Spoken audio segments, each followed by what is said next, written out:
దేవుని పరిశుద్ధ నామమునకు మహిమ కలుగునుగాక. క్రీస్తునందు ప్రియ దేవుని బిడ్డలారా, ప్రభువైన యేసు క్రీస్తు పరిశుద్ధ నామములో మీ అందరికీ ఈ ఉదయకాల శుభములు తెలియచేయచ్చు ఉన్నాను. ఈ దినమంతయు మీకు మీ కుటుంబానికి దీవెనకరముగాను ఆశీర్వాదకరముగాను దేవుడు అనుగ్రహించాలని మీ కొరకై ప్రార్థిస్తూ ఉన్నాను. నేటి దినము కొరకు ఏర్పాటు చేయబడిన దేవుని వాక్యము సామెతల గ్రంథం 25వ అధ్యాయం 11వ వచనం. సమయోచితముగా పలుకబడిన మాట చిత్రమైన వెండి పల్లెములో ఉంచబడిన బంగారు పండ్ల వంటిది. ప్రియులారా, నేటి దినము కొరకు ఏర్పాటు చేయబడిన ధ్యానాంశము విలువైన మాట.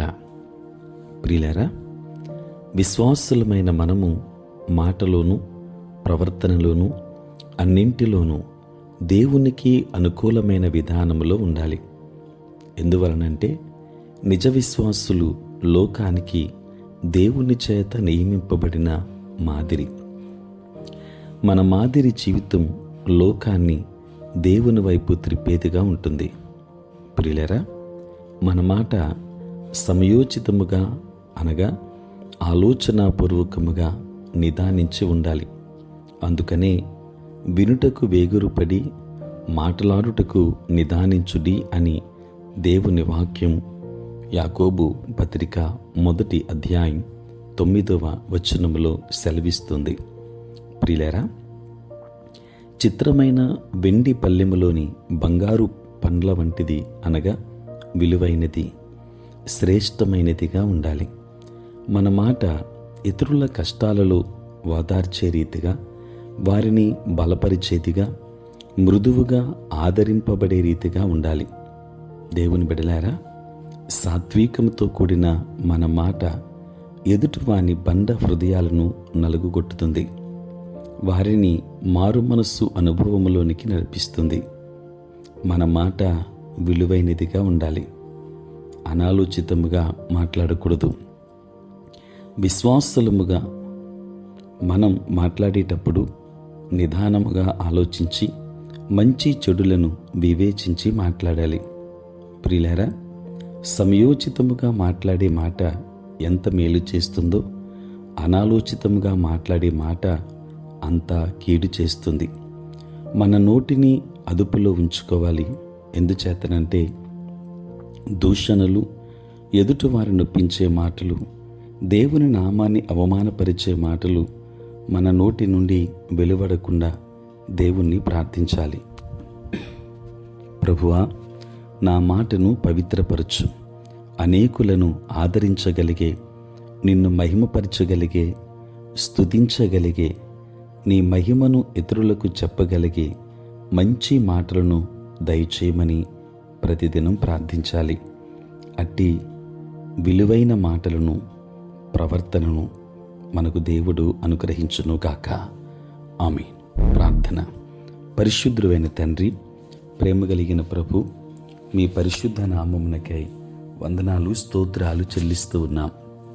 నాయన, రాత్రంతయు కాపాడి సంరక్షించి సుఖనిద్రను మాకు దయచేసి మా జీవితంలో మరి యొక్క నూతన దినమును మాకు మీరు అనుగ్రహించినందులకే స్తోత్రాలు.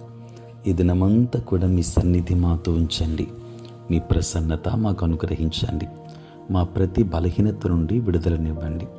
నాయన, మాటలలో, తలంపులలో, క్రియలలో ఏ విధమైనటువంటి పాపములోనికి మేము జారిపోకుండా మీ పరిశుద్ధాత్మ కాపుదల మాకు దయచేయండి. మా మాటలు నాయన శ్రేష్టమైనవిగా, విలువైన మాటలుగా ఉండునట్లుగా నీ కృప చూపించుమని ప్రార్థిస్తూ ఉన్నాం. తండ్రి, అనాలోచితమైన మాటలుగా కాక ఆలోచన పూర్వకమైన మాటలుగా, విలువైన మాటలుగా ఉండునట్లుగా మా నోటిని నాయన మీరు ముట్టమని ప్రార్థిస్తూ ఉన్నాను. తండ్రి, ఈ దిన మా పనులలో, ప్రయాణములలో, పరిచర్య అంతటిలో తోడుగా ఉండండి. దేవా, నీకు స్తోత్రాలు. సమయంలో ప్రత్యేకించి తండ్రి, ఉద్యోగస్తులను, వ్యాపారస్తులను, కష్టపడి పనిచేసుకుంటున్న బిడ్డలందరినీ మీరు దీవించమని ప్రార్థిస్తున్నాను. చదువుకుంటున్న బిడ్డలకు మీరు తోడుగా ఉండి మీ జ్ఞానము చేత నింపండి. తండ్రి, పుట్టినరోజు పెళ్లి రోజు జరుపుకొనుచున్న బిడ్డలందరినీ దీవించండి. అనుదినము ఈ ప్రాతకాలపు ధ్యానములు వింటున్న ప్రతి కుటుంబము మీద మీ కృపాహస్తమునుంచండి. తండ్రి, నీ సేవా పరిచర్య చేయుచున్న ప్రతి సేవకుని మీరు ఆశీర్వదించుమని, మీరే తోడయుండుమని యేసు నామములో ప్రార్థించి వేడుకొనుచున్నాము తండ్రి.